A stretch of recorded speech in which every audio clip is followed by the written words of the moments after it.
Hello and welcome.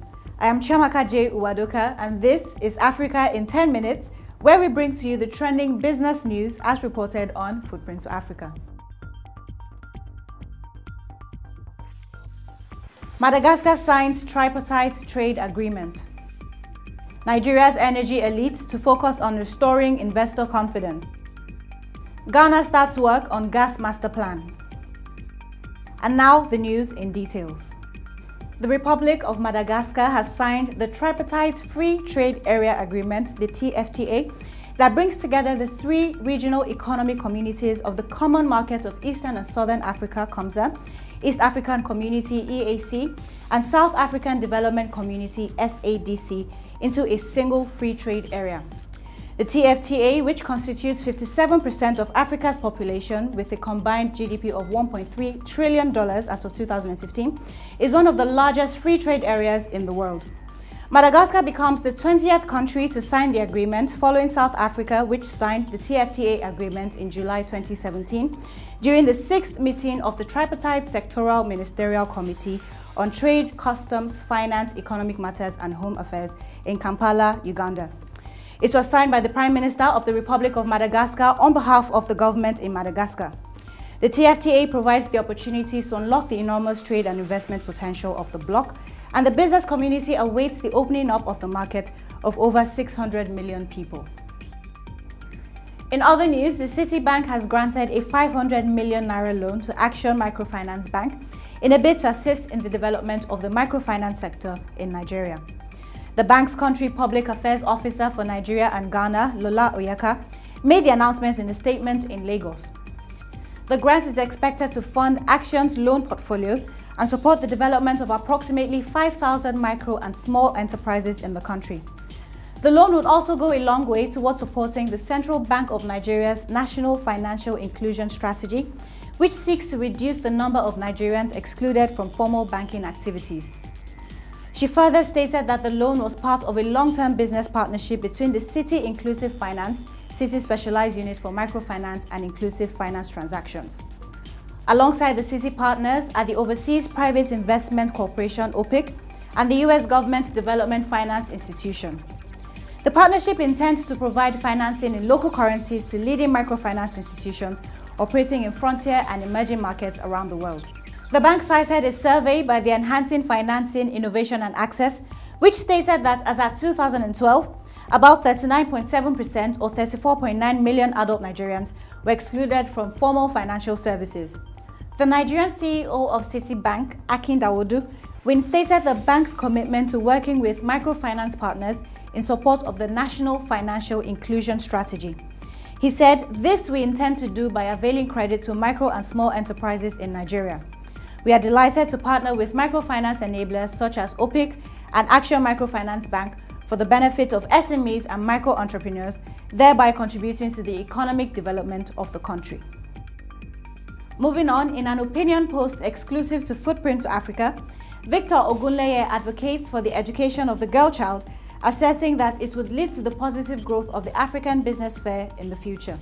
He states that education should not be limited to formal education, further stating that the aim of the girl child education is to transfer knowledge and skills required for the girl child to actively participate in polity and business as she progresses in life. An excerpt from the article reads, "An educated and empowered girl child will create competitive advantages for businesses in Africa. This is because she will bring in more creative, innovative and multiplicative ideas that will improve operations and increase the productivity of goods and services. She is also a managerial expert in her own way, and education will help improve her managerial skills, ensure efficiency and effectiveness, which will save a lot of time and money being expended on non-profitable ventures." This article is exclusive on www.footprinttoafrica.com and can be accessed by all users. In energy news, Ghana's Ministry of Energy and Petroleum has announced that it has started developing the infrastructure to enable reverse gas flow from Takoradi in the western region to Tema in the greater Accra region. The project is part of a gas master plan project aimed at ensuring an adequate supply of gas to generate electricity in the Tema power enclave. The enclave, which is a hub to many independent power producers, have been complaining of inadequate gas supply. Speaking at an inauguration of a committee for the implementation of the Gas Master Plan, the Energy Minister urged the committee to make a review of the plan where necessary.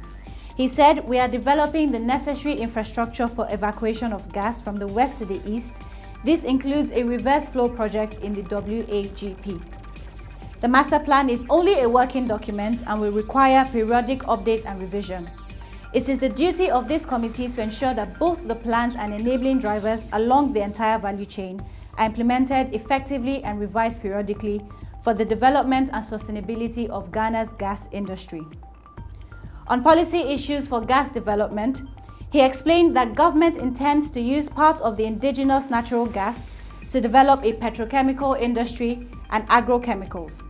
He stated that the government will introduce a new LPG circulation policy that requires safe and efficient delivery of LPG to homes and industry. Still in energy, the rebranded Future Energy Nigeria will return to Lagos in November and will focus on the bold turnaround plan of the Nigerian government known as the Power Sector Recovery Program, which is earmarked to restore investor confidence in the sector following reported problems in the country's electricity market. $7.6 billion have been earmarked for this recovery process that the government developed in partnership with the World Bank. The event director of Future Energy Nigeria, Claire O'Connell, said that the Nigerian government is serious about restoring investor confidence and providing an enabling environment for growing private investments in the electricity sector. She added that there are huge opportunities in the Nigerian electricity supply industry for local and international investors. There are also very advantageous incentives in place for investors, such as cost-reflective tariffs for electricity, 0% duty on power generation equipment, and 20% capital allowance for 5 years. Moving on, the International Finance Corporation and the Global Agriculture and Food Security Program are partnering with the United Nations World Food Security Program to finance smallholder farmers in Rwanda and Tanzania. The Global Agriculture and Food Security Program is a multilateral mechanism that implements the pledges made by the global community to support country-led investment plans. It aims to improve the livelihoods of SMEs and smallholder farmers through sustainable solutions to improve finance access and reduce agricultural risks. The initiatives with KCB Bank Rwanda Limited and CRDB Bank PLC Tanzania will improve food security among vulnerable people in the two countries. They are part of the Farm to Market Alliance, a multi-stakeholder platform to create agricultural value chains that secure sizable local and international demand for smallholder farmer produce, of which the International Finance Corporation and the World Food Security Program are global members.